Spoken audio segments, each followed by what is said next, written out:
Oke, halo semuanya. Perkenalkan, balik lagi dengan saya, Ardian Noviarsi, selaku Trading Advisor atau Trading Coach untuk PT Astronaci Internasional. Nah, di sebelah saya hari ini nih, udah ada 2 orang analis atau tim researchnya Astronaci pastinya ya. Mungkin teman-teman semua udah kenal yang di sebelah saya persis ini, ya pastinya dong ya, udah sering ngeliat ya. Nah, tapi yang di ujung sana ini baru ya kan, belum pada tahu pastinya ya. Mungkin boleh dikenalkan dulu kali ya. Oke, Untuk siap. teman-teman semua, biar untuk teman-teman yang mungkin yang belum tahu ataupun udah tahu, biar ingat lagi siapa sih gitu. Oke, semuanya. Perkenalkan, nama saya Roberto. Saya merupakan analis dari PT Astronaci Internasional. Silakan, Garut. Oke, saya boleh. lagi ya. Oke. Halo semuanya, perkenalkan saya Rutia Sikasimak, analis dari PT Astronaci Internasional. Oke, itu dia. Jadi untuk teman-teman semua, mungkin sebelum kita ngobrol-ngobrol lebih dalam ya, mungkin kita cek dulu nih untuk teman-teman yang udah ada di live hari ini. Mana nih kita lihat nih. Oke. Wow, lumayan banyak nih ya. Udah berapa nih? Udah 70 orangan nih. Lumayan. Nah, coba boleh dulu teman-teman semua absen-absen nih dari mana aja nih untuk 70 orang yang lagi nonton kita. Jakarta hadir. Kelapa Gading. Hadir, Pak. Oke. Oke, dari luar kota ada nggak nih? Dari luar kota.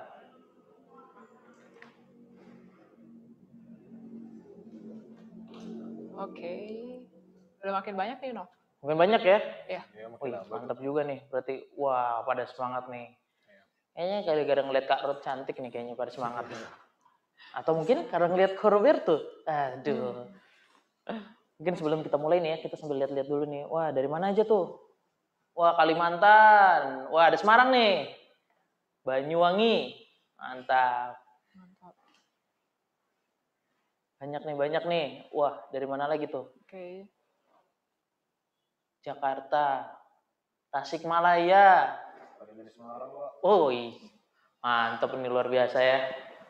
Semangat banget ya. Iya, betul banget. Mau belajar pastinya nih. Iya. Semangat belajarnya dong yang Nah, harus lebih tinggi. itu dia. Gak masalah ya, mau di mana aja, yang penting tetap semangat belajar trading, ya kan? Semangat cari cuannya. Gitu. Setuju. Nah, mungkin udah 100 orang nih ya. Nah, mungkin sebelum kita masuk ke materinya nih Kak Ruth ya, pembahasan utama kita, aku mau nanya dulu nih untuk Kak Ruth dan juga Kak Roberto pastinya. Kan minggu lalu tepatnya ya, kan kita ngelihat bahwa market atau IHSG tepatnya itu terjadi bottoming, nah kan. Nah, memang dari bottoming itu sendiri terjadi recovery ya kan. Dia udah naik, tapi hingga saat ini malah IHSG tetap lemah. Nah, kira-kira apa sih dampak ataupun pengaruh dari IHSG ini sendiri yang terus melemah? Oke. Gitu. Mungkin boleh Kak Ruth atau Roberto yang jawab. Saya dulu. Ya, boleh. Pertama, kalau dari IHSG itu sendiri kan dia sebenarnya udah mau masuk ke area all time high-nya. Dan sekarang pun sedang berada di area resisten yang cukup kuat. Kemarin lalu itu di area 6.500-an, itu merupakan resisten yang cukup kuat. Sehingga untuk saat ini, biasanya kalau area resisten tersebut sudah mulai tersentuh, biasanya terjadi itu adalah harga itu akan membentuk namanya konsolidasi atau era sideways terlebih dahulu sebelum dia melakukan break ke arah atas atau break ke arah bawah. Oh gitu. Itu, Pak. Berarti memang pada saat ini sendiri turunnya itu udah kena di area resistensnya ya? Iya, naik ya. Nah, naiknya sudah kena di naiknya udah naik kena resistance. Jadi dari setelah naik itu dia lagi sideways nih saat ini. Iya, kayak gitu ya. Oke. Nah, kalau dari Kak Ruth sendiri kira-kira kenapa tuh selain dari resistance itu sendiri yang sudah kena ya kan? Oke. Tadi kan Robert udah jelasin ya tentang resisten dari sisi analisis teknikalnya. Tapi kalau dari analisis makronya atau analisis fundamentalnya, IHSG ini terpengaruh dari banyak isu negatif nih. Sentimen negatifnya banyak banget. Yang pertama ada tentang US government bond yield yang naik, dan itu aliran uang kan pada pindah tuh, gitu kan. Lalu yang kedua, isu margin call. Wah, market di US banyak yang margin call nih. Itu juga ya sedikit banyak pengaruh juga nih kepada traders atau kepada investor yang ya lihat-lihat juga nih kondisi di Indonesia sekarang bagaimana gitu, IHSG-nya aman atau enggak. Lalu yang ketiga Ya, tadi kan banyak kan sentimen negatifnya. Terus ada yang tentang BPJS. Aliran dana BPJS ke market atau ke stock market mulai dikurangin. Atau sebenarnya belum dikurangin secara sah sih, tapi mulai adanya penyesuaian. Dimana takutnya, wah ini nanti aliran dana besar keluar, kan orang-orang juga pada, wah aman gak ya market gitu. Mikir ulang gitu. Gitu sih, No. Berarti secara dari sentimen ekonominya atau makronya itu sendiri ini memang sedang lagi terjadi negatif ya terhadap IHSG ini sendiri. Iya. Nah, sehingga makanya market lagi turun. Iya. Nah, kira-kira nih tadi kan ngobrol mengenai hal-hal isu dan juga faktor teknikalnya kayak gitu. Kira-kira ini tuh bisa dapetnya di mana sih gitu loh? Atau apakah Karut setiap minggu update gini misalnya atau gimana sih gitu? Oke, kalau kita biasanya udah lihat sih dari price action-nya dari awal-awal Januari 2021 juga dia udah membentuk ibaratkan price reversal, swing high-nya juga udah jadi dan kita lihat wah kenapa ya dia nggak sanggup lagi untuk menguat gitu akhir-akhirnya. Jadi kita lihat bahwa IHSG ini akan sideways dulu nih. Oke. Tapi range-nya juga cukup lebar. Oh. Gitu makanya traders di rumah, Bapak Ibu di rumah juga harus siap juga. Money manajemennya juga harus siap banget nih supaya nggak kaget gitu. Ada marketnya ya. Kalau peluang sih ya 1-2 pasti masih ada, tapi mostly ya cenderung melemah gitu. Apalagi untuk saham-saham blue chip yang mempengaruhi harga IHSG itu sendiri. Oke, gitu. nah terus kan juga karena tadi ada dampak negatif dari bond yield juga ya. Iya. Ya kan Amerika lagi naik nih, kan ternyata dampak juga kan ke futures market yang dimana market lagi ngedrop tiba-tiba kan. Nah kan kita di Club ini sendiri kan ada 2 pilihan market ya, itu stocks dan juga futures market. Nah, di futures sendiri itu kira-kira kan kemarin sempat ya kita profit ya kan. Nah, dari profit itu sendiri kalau berdasarkan opportunity nih ya kan, kalau market lagi sideways seperti ini, apakah kita boleh misalnya trading di futures market juga atau gimana tuh Kak? Oke. Robert kali ya? Oke, boleh Kak. Oke, so jadi sebenarnya seperti ini. Dari psikologi kita sendiri kan sebenarnya kalau kita mau pindah market, itu kan pasti ada cara trading, style trading, terus momentumnya juga pasti berbeda. Misalkan kalau kita udah terbiasa dengan market stocks atau di saham, udah pasti cara trading kita di futures market atau di forex itu pasti berbeda. Pertama dari tingkat volatilitasnya pun juga berbeda. Nah maka dari itu menurut saya kalau trader-trader baru, sebaiknya kalian itu pelajari terlebih dahulu apa perbedaannya dari stocks market daripada futures market, baru kalian mulai beralih. Oke, jadi gitu teman-teman. Nah, untuk market futures sendiri itu ada potensinya bisa ditradingkan, tapi pastinya harus ada basicnya dulu ya sebelum terjun secara langsung, ya kan? Dan mungkin kalau untuk teman-teman juga yang lagi trading di stocks, boleh kok untuk masuk ke futures market karena memang di sana juga ada potensi untuk take profit make money lah ya di sana kita ya. Jadi kan kalau di futures market kan dia lebih ke arah dua arah trading. Jadi kita bisa manfaatkan ketika dia lagi melemah atau ketika dia lagi naik. Ketika kita bisa baca trennya benar-benar. Gitu. Oke, nah di situ dia. Nah nanti untuk teman-teman juga nih mungkin untuk yang mau tanya-tanya boleh langsung aja di komen di bawah di kolom komentarnya. Kira-kira apa sih yang mau ditanyain dan juga hari ini kita mau bahas mengenai namanya Classic and Support Resistance. Betul.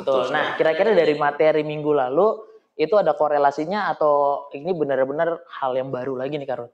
Oke. Jadi di acara tanya analis bareng Eklub ini ya, kita mau materinya tuh sinkron gitu.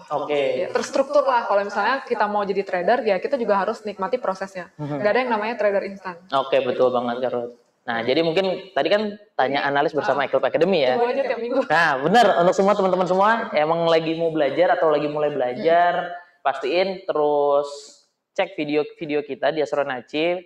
Jadi untuk teman-teman semua bisa di komen, like, and subscribe juga. Nah, nanti ini kan kita judulnya adalah tanya analis bersama Eklub Academy. Nah, kita di sini ada tagline Kak Ro. Apa tuh? Namanya tagline itu traders bertanya, Eklub menjawab. Gitu. Jadi nanti teman-teman trader semua boleh langsung tanya-tanya di bawah ya di kolom komentarnya. Nanti Eklub bakal nanya nih karena Karut dan juga Ko Roberto bakal menjawab pertanyaan-pertanyaannya gitu. Nah, mungkin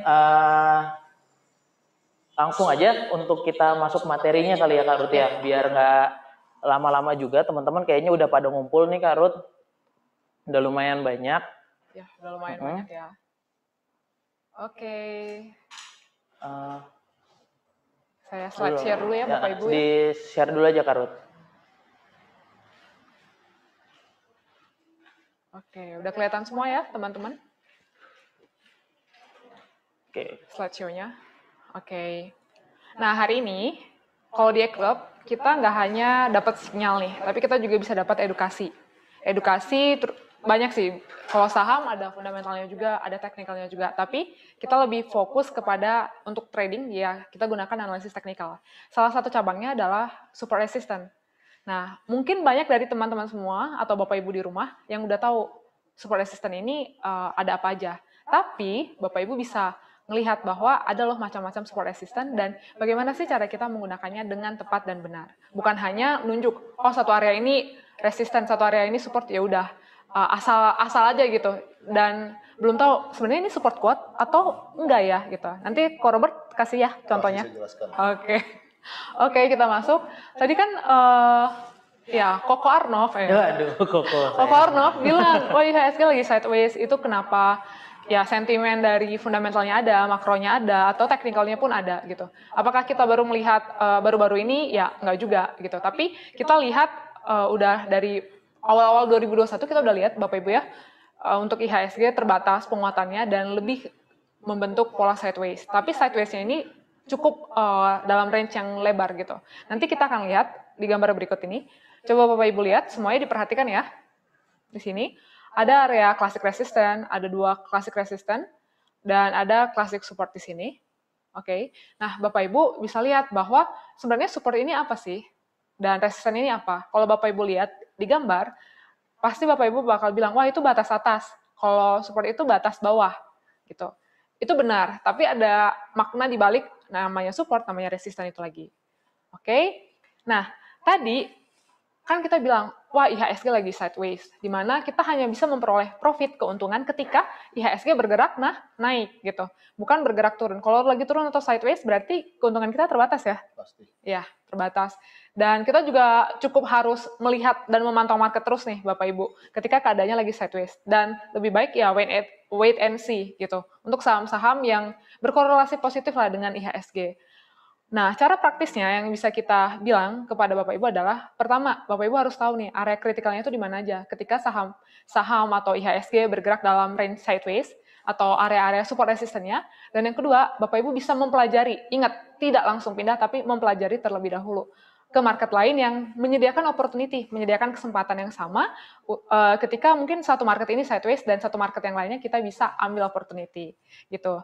Dan jangan sampai yang namanya modal kita atau alokasi portofolio kita cuma ada di satu market aja. Karena kalau semua modal kita di satu market ya, kalau tiba-tiba crash ya udah gitu, Bapak Ibu juga bisa jadi galau, nggak bisa tidur dan sebagainya. Oke, kita mulai ya dari teorinya support resistance.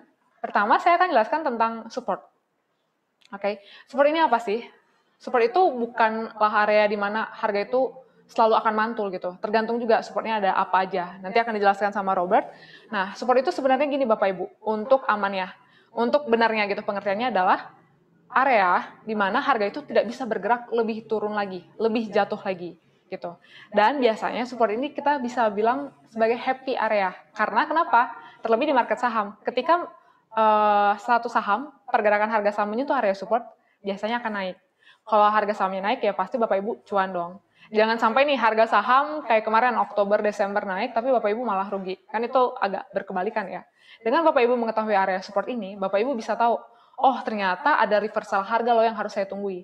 Tahu areanya saja, belum tentu bisa entry. Nanti kita akan lanjutkan tentang entry teknik di materi-materi selanjutnya ya. Oke, nah lalu Bapak Ibu bisa lihat bahwa yang namanya area support ini berkumpullah para buyers atau para pembeli. Demand-nya tuh makin banyak gitu. Jadi permintaannya tuh makin banyak. Sehingga kalau permintaannya makin banyak nih, misalnya kalau bulan puasa permintaan harga cabai makin banyak, otomatis harga cabainya naik kan. Padahal supply-nya ya segitu-segitu aja gitu ya. Dan secara visual si area support ini di mana terbentuknya swing low. Jadi kalau Bapak Ibu nih perhatikan, oh dia menyentuh area support, tapi dia belum membentuk swing low. Apa itu swing low? Nanti kita bahas. Oke? itu Bapak Ibu nggak bisa entry dulu atau spekulatif untuk entry. Tetap yang namanya traders kita harus punya basic. Kenapa sih kita harus entry? Apa sih trigger kita untuk entry gitu ya. Lalu yang kedua ada namanya area resisten. Oke, saya nggak bilang satu titik, tapi itu level atau area untuk resisten ya. Dimana kalau harga membentuk menuju resisten atau misalnya nih dari 1000, nanti kita tahu resistennya di 2000. Nah, Bapak Ibu tahu bahwa di 2000 itu harga paling tinggi kemarin-kemarinnya. Dan kalau orang-orang beli di 2000, orang-orang tuh trauma gitu. Jadi resisten ini juga disebut sebagai trauma area gitu untuk para traders. Terlebih untuk market yang ya cuma satu arah, seperti market stock kita. Lalu para penjual banyak nih di area ini.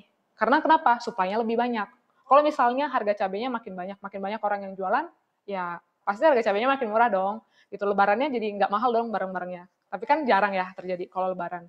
Kayak gitu. Nah, lalu secara visual, yang namanya resisten itu pasti akan terbentuk namanya swing high. Apa itu swing high? Bisa cek di video sebelumnya juga. Dan nanti saya akan menjelaskan sedikit ya tentang swing high dan juga swing low. Baru kita bisa spekulatif untuk entry. Gitu. Loh, spekulatif di mana? Memangnya bisa di market IHSG kita melakukan short sell? Nggak bisa tentunya. Nggak bisa ya? Nggak bisa. Oke. Nah, tapi itu bisa dilakukan di mana, Di futures market, Kak. Oke, pintar.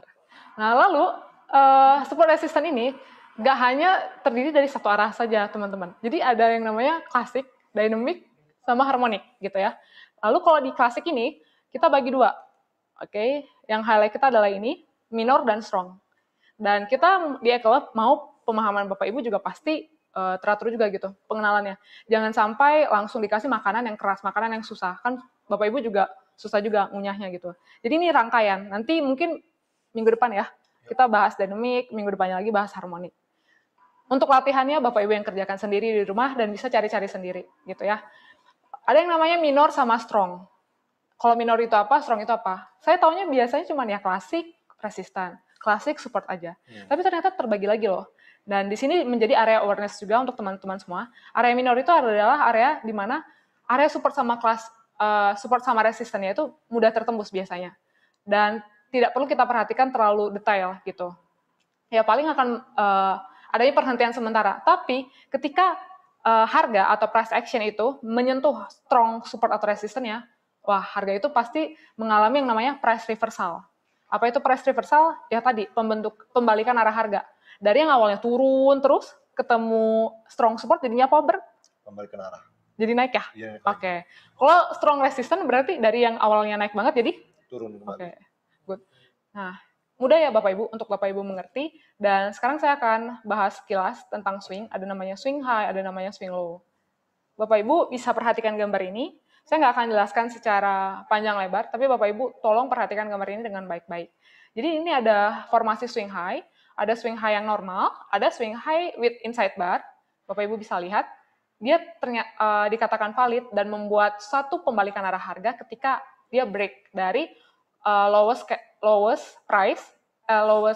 range area ini di candle yang paling tinggi yang ditunjukkan oleh nomor 2 ya Bapak Ibu.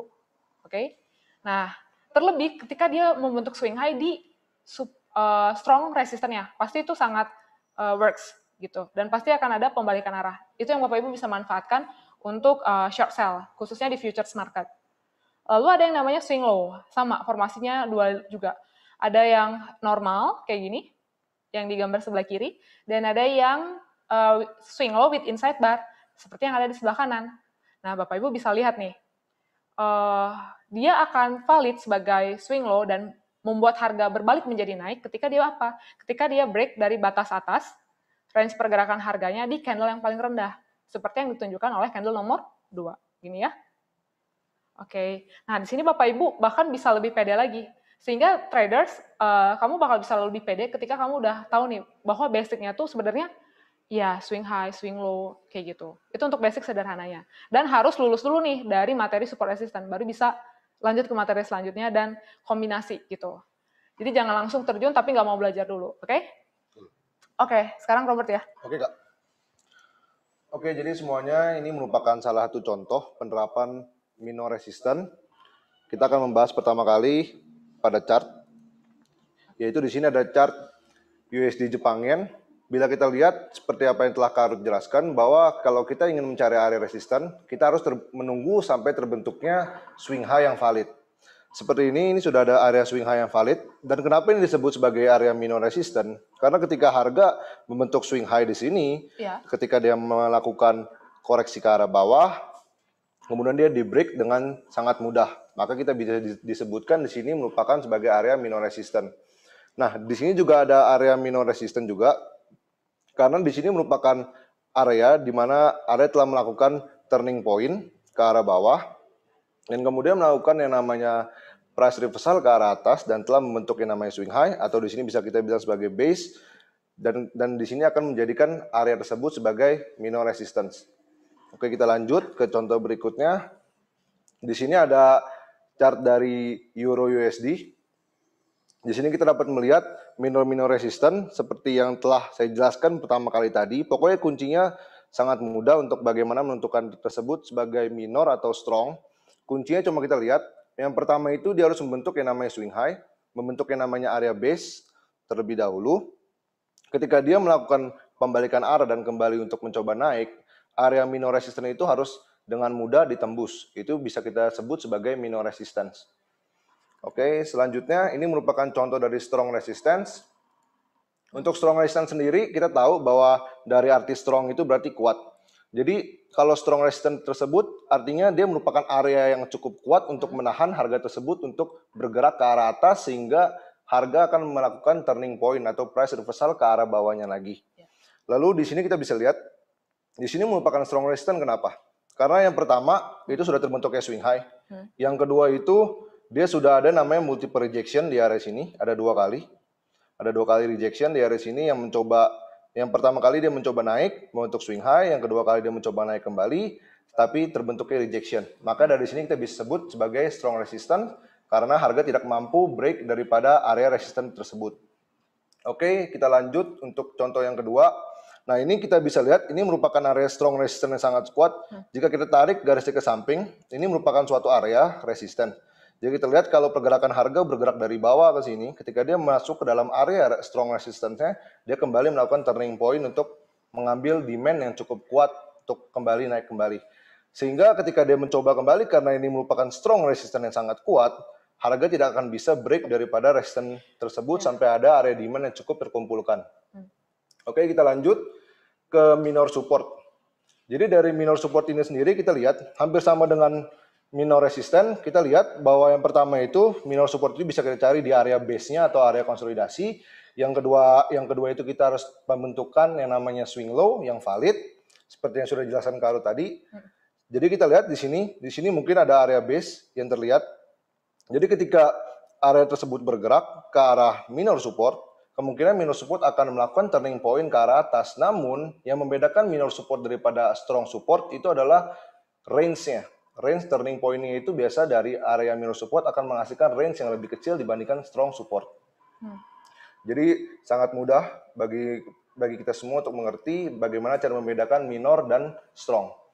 Sama seperti yang ini, karena dia minor support, jadi areanya tersebut terpental atau melakukan turning point ke arah atas, atau dalam pembalikan arahnya itu cuma ya segitu-segitu aja. Jadi pergerakannya itu karena tidak terlalu kuat. Jadi si area supportnya ini tidak bisa memantulkan harga ke arah atas dengan sangat kuat. Berbeda contohnya jika kita lihat dengan strong support. Nah, kita lihat di strong support ini kan contohnya ketika harga bergerak turun, area tersebut menjadi penahan harga untuk terus bergerak turun. Ketika harga tertahan di sini, area demand mulai terkumpulkan dan akan melemparkan harga dengan cukup kuat range-nya. Jadi kita lihat turning point daripada area support ini melemparkan harga ke arah atas itu cukup tinggi dibandingkan minor support yang sebelumnya kita lihat. Nah, di area sini juga terlihat harga cukup melakukan turning point yang sangat tinggi ke arah atas, dan harga ketika jatuh kita bisa lihat di sini turning point dari arah atas ke arah bawah, harga tuh biasanya tertahan di area strong support sini. Oke, dan hampir sama dengan strong resistance, biasanya akan terbentuk namanya multiple rejection di area-area strong support. Oke, contoh kedua, misalkan sama kayak tadi, harga telah bergerak naik ke arah atas, kemudian dia telah melemparkan harga ke arah bawah dengan sangat kuat, tetapi apa yang terjadi jika bertemunya strong support, kemungkinan harga tersebut akan tertahan sementara, hampir membentuk base. Nah, jadi sebenarnya ini akan mengumpulkan area demand di sini. harga sementara akan tertahan, akan mengumpulkan area demand daripada area strong supportnya, kemudian harga akan dilemparkan kembali ke arah atas karena dia merupakan strong support yang cukup kuat sehingga pelemparan harga tersebut menghasilkan range yang cukup tinggi ke arah atas. Berbeda dengan minor, mungkin kalau ini minor support, mungkin bakalan di break ke arah bawah. Seperti itu. Ada pertanyaan teman-teman? Oke, luar biasa. Keren banget sih penjelasannya. Cukup singkat dan benar-benar padat ya. Kayak gitu pertanyaan. Penjelasannya keren banget nih Ko Robert dan juga Kak Ruth. Nah, mungkin kita langsung masuk sesi tanya jawab aja karena udah beberapa juga nih yang nanya. Ada nih dari YouTube nih ya. Ini namanya Tata Ayu. Kak, gimana caranya nentuin resisten yang baru di saat suatu saham harganya udah all time high? Oke. Jadi biasanya kalau untuk penentuan resisten, untuk khususnya harga yang all time high, kita bisa menggunakan tools yang namanya Fibonacci. Fibonacci. Itu simpelnya kita Berarti bisa menggunakan tools. dari penentuan resisten itu sendiri, misalnya dia udah all time high, berarti diprediksiinnya lagi itu menggunakan Fibonacci begitu ya. Oke. Kayaknya itu bakal dibahas beberapa minggu lagi deh. Oke, mantap. Jadi teman-teman stay tune, jangan kemana-mana. Kita bakal bahas beberapa minggu lagi. Nah, terus ini ada juga nih dari Jack Dutch Jack. Nah, siang mau tanya, seberapa jauh atau tanggal-tanggal atau jam-jam terdahulu bisa kita tarik untuk dijadikan area support dan resistnya? Oke. Gitu. Sampai berbulan lalu atau swing-swing baru dan forex dan saham apakah sama caranya? Aku jawab kali ya. Oke. Boleh Karut. Jadi kalau misalnya kita mau menentukan yang namanya strong support resistance atau minor support resistance, sebenarnya itu bisa di time frame mana aja. Tapi baiknya kalau saran kita ya berarti untuk untuk saham kalau bisa dilihat di daily atau weekly. Kalau misalnya Bapak Ibu memang mau hold panjang, apalagi untuk investasi gitu ya, bisa pakai time frame weekly. Tapi kalau misalnya untuk forex, kalau daily itu udah kebesaran, bisa diturunkan ke H4 ataupun H1-nya. Dan ya gitu sih. Jadi kita nggak hanya terbatas di time frame tertentu, tapi bisa digunakan di berbagai time frame.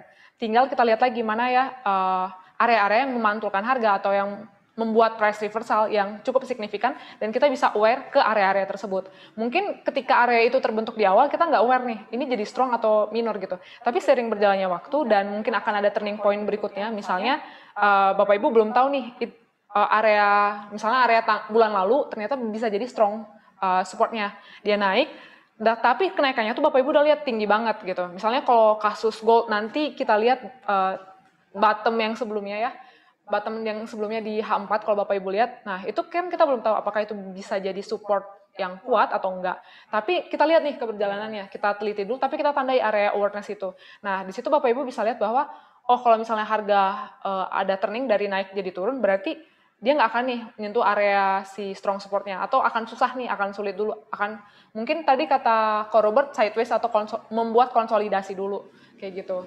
Jadi bisa di berbagai time frame, tapi baiknya untuk yang namanya stocks ya dari time frame daily atau weekly itu bisa, dan nggak sampai harus 10 tahun kemudian ke belakang sebenarnya berapa ya support resistennya, nggak harus sampai kayak gitu sih. Oh gitu. Kalau bisa yang recent time frame aja. Tapi time frame-nya tetap konsisten gitu digunainnya. Oke, berarti sebenarnya nggak perlu harus ngelihat jauh-jauh ke belakang, tapi cukup dengan tadi manfaatin time frame yang udah dipilih ya, yang mau dipakai. Nah di situ kita buat nentuin area-area support dan resistance-nya kayak gitu ya. Nah terus ini ada lagi dari Pak David Budi Hartono, yang dimaksud break itu kalau candle sudah terbentuk sempurna. Terbentuk sempurna ya, kalau belum terbentuk sempurna apa juga bisa disebut break? Gitu. Ya, mau Robert? Jadi sebenarnya tergantung dari kata sempurna ini sendiri ya. Biasanya kalau udah break itu, biasanya harga itu ketika break, penutupan closing daripada candle tersebut itu berada daripada area yang ingin di break. Jadi kalau misalkan candle tersebut menutup daripada area resistance, jadi berada daripada area resistance, closing price-nya itu bisa kita bilang break. Namun kemudian apa yang harus kita lakukan setelah itu, kita harus melihat kira-kira pergerakan setelahnya itu seperti apa. Kalau dia, jadi ada yang namanya istilahnya false break. Kalau false break itu berarti dia break ke arah area resistance-nya. Ketika dia keluar, dia akan masuk lagi ke dalam area resistance tersebut. Oh, jadi contohnya kalau bener break itu misalnya resistance di angka 1000. Nah, ketika closing price hari ini ternyata ada di 1100, artinya itu break. Itu udah break. Kalau misal ternyata di 900, itu false break. Itu tergantung sih Pak. Jadi pas pergerakan harganya itu dia sempat masuk ke range 1100 apa tidak. Kalau dia masuk ke area 1100, berarti kan kita biasa bilang ekor atau whipsaw-nya terjadi. Nah, kalau itu kita masih bilang itu rejection. Rejection ya. Bukan break. Oke. Jadi itu untuk Pak David Budiartono itu perbedaannya ya dia. Oke. Jadi itu kalau ya di kita itu bisa dibedah lagi tuh. Jadi materi yang lain. Jadi kan kalau support resistant itu kan tadi ada klasik, dynamic, harmonik. Tapi kalau misalnya lebih jauh lagi nanti kita bakal belajar yang namanya base as support atau resistant, atau yang namanya false break, impulsive, rejection. Nah itu perlu pembelajaran yang lebih dalam nih Pak, supaya tadi Pak Budi tadi connect nih dengan apa yang dimaksudin sama Robert. Oke, nanti materi-materi itu teman-teman juga nih untuk Pak Budi mungkin bisa belajar juga di eClub ya, gitu. Karena di eClub kan kita punya e-learningnya juga, terus kita juga ada webinar-webinar yang dimana nanti akan ngebahas materi-materi seputar analisa teknikal, money management, hingga masalah psikologi trading ya. Benar. Nah, jadi mungkin untuk teman-teman juga nih ada yang nanya mengenai gimana caranya mau ikut eClub. Nah, sebenarnya cara untuk ikut eClub itu gampang banget teman-teman. Teman-teman semua tinggal kontak aja di nomor 0812 satunya 4 kali 9803. Nah, sekali lagi ya, di 0812 satunya 4 kali 9803. Mungkin bisa dicek juga di komen itu ada yang di-pin tuh kan. Nah, itu nomor eClub. Jadi teman-teman yang mau nanya ataupun mau diskusi mengenai eClub Academy, kira-kira fasilitasnya seperti apa, itu boleh banget. Nah, dan juga nih ada juga pertanyaan dari Pak Nikodemus Setiawan, Kak, Trendline juga bisa jadi support resisten kan? Ya gitu Kak. Ya bisa. Bisa. Nah, tuh Pak Niko, jawabannya bisa. Jadi Trendline itu juga bisa menjadi support and resistance-nya. Nah, terus kalau misalnya ada juga pertanyaan, kalau misalnya support and resistance di breakout, bagaimana kita memastikan harga bakal retest atau langsung naik atau pump disebutnya ngomong itu. Oke. Jadi sebenarnya kalau masalah false break atau harga akan terus naik, kita bisa lihat daripada volume itu sendiri. Karena tentunya kalau kita di saham harus kalau di saham. Kalau di saham tuh lebih ke volume sih sebenarnya. Jadi kita bisa lihat yang namanya itu berbagai macam price action-nya. Itu sebenarnya teorinya udah masuk ke dalam tahap yang lain. Jadi di e-learning sebenarnya kita sudah jelaskan dengan sangat lengkap. Oke, jadi untuk teman-teman semua nanti mungkin tadi ya balik lagi nih ya Karut ya, berarti untuk materi yang lebih spesifik dan lebih detailnya lagi mengenai support resistance dan juga tidak terbatas hanya support resistance itu ada di eClub pastinya. Nah selain itu juga Karut kan dan Ko Roberto itu ngasih juga rekomendasi ya kan, ada rekomendasi entah itu saham ataupun futures, benar ya. Nah, terus nanti lagi. Boleh, dari Koko Robert yang tadi ya. Jadi kalau misalnya kita mau bedain false break nih, kan Bapak Ibu tadi udah kita ajarin ya. Walaupun secara singkat, tapi saya percaya Bapak Ibu bisa nanti latihan lagi gitu ya. Nah, Bapak Ibu udah menandain ya area strong support atau strong resistance-nya di mana atau minornya pun di mana gitu. Nah, kalau misalnya nih, ini area resisten ya Bapak Ibu, area resisten, anggaplah di 1000. Nah, 3 candle setelahnya itu, misalnya 3 candle yang terbentuk, misalnya kita pakai time frame daily, 3 candle setelahnya bergerak di atas 1000. Tapi ternyata di hari ketiga atau 3 candle, di next candle ketiga, dia masuk lagi ke dalam. Itu masih kita bisa kategorikan sebagai false break. Dan Bapak Ibu juga bisa, nanti ada contoh-contohnya sih banyak. Tapi ya next time lah ya Bert ya, kita jelasin. Gitu. Oke, jadi kayak gitu ya. Maksimal 3 candle ya, kalau kita mau mengatakan bahwa itu candle false break. Okay. Oh, berarti false break itu tadi dengan 3 ya? 3 candlenya. Nah, terus nah ini ada pertanyaan nih mengenai saham. Ya. Apakah pergerakan IHSG akan menjadi salah satu poin yang harus diperhatikan dalam analisa teknikal? Oke. Mungkin agak keluar topik nih ya. Nggak boleh. Oke. Kalau untuk IHSG, kan IHSG itu indeks harga saham gabungan yang cara perhitungannya pakai market weighted index kan. Nah, jadi Bapak Ibu bisa lihat IHSG itu berpengaruh banget kepada saham-saham yang market kapitalisasinya banyak. Kalau Bapak Ibu mau tahu gimana sih cara mengetahui market kapitalisasi suatu saham, mana nih yang ranking paling atas, meskipun ranking paling atas pasti BBCA, BBRI, kayak gitu ya. Atau banking lah, 4 banking teratas, Bank Buku 4 pasti ada di market 10 top saham dengan market kapitalisasi terbesar.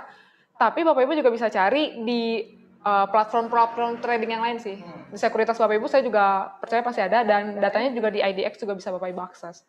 Gitu. Nah, pergerakan IHSG pasti mempengaruhi yang namanya, maksudnya pasti tersumbangsi dari saham-saham yang market kapitalisasinya besar tadi, gitu. Jadi sedikit banyak IHSG itu juga berperan lah dalam kita punya analisa teknikalnya. Gitu. Tapi kalau untuk saham-saham second liner, ya seperti hari ini ada aja yang ARA atau reject atas 24% gitu ya. Yang memang korelasinya jarang banget, maksudnya nggak ada sama sekali ke IHSG. Biasanya saham-saham second liner sih, gitu. Atau penny stocks. Gitu. Oke. Itu. Nah, terus ini juga nih dari Pak Hadi Susilo, contoh support and resistance yang tadi dijelaskan adalah harga yang sudah terjadi. Nah, untuk forecast harga yang baru bisakah support and resistance masa lampau digunakan kembali untuk entry atau pending order gitu. Oh, tentunya kalau untuk support resistance sih biasanya kan kita kan gunakan apa yang sudah terjadi sebelumnya. Di situ tadi sudah dijelaskan oleh Karut, jadi support and resistance itu dapat kita tentukan oleh pergerakan harga yang telah terjadi sebelumnya. Misalkan kalau sebelumnya sudah terjadi yang namanya swing high, itu bisa kita jadikan area resisten. Kalau harga sebelumnya sudah membentuk namanya swing low, disitulah kita dapat menentukan area supportnya. Jadi tinggal tergantung kita lihat apakah dia merupakan minor support, minor resisten, atau strong support, atau strong resisten. Oke, jadi gitu Pak Hadi, bisa. Utamain dulu Karut, boleh Karut. Tapi kan itu pertanyaan yang pertama ya. Tapi kan dia ada nanya lagi nih tentang pending order. Jadi kalau kita dalam trading futures kan ada apa namanya settingan pending order. Sebenarnya di saham juga ada sih di beberapa sekuritas. Tapi Bapak Ibu kalau misalnya tentang langsung digunakan kembali untuk entry atau pending order, menurut saya ketika dia hampir mendekati aja area strong support atau resistennya, bisa aja kita menggunakan pending order tapi nggak boleh asal-asalan. Bapak Ibu harus tahu dan bisa bedakan dulu sebenarnya itu strong supportnya atau strong resistance atau minornya doang gitu. Yang dimana kalau minor itu bisa jadi terjadi bisa jadi ada ya semacam maksudnya bot base atau mungkin ya ke hit sebentar terus dia kembali lagi ke arah sebelumnya kayak gitu.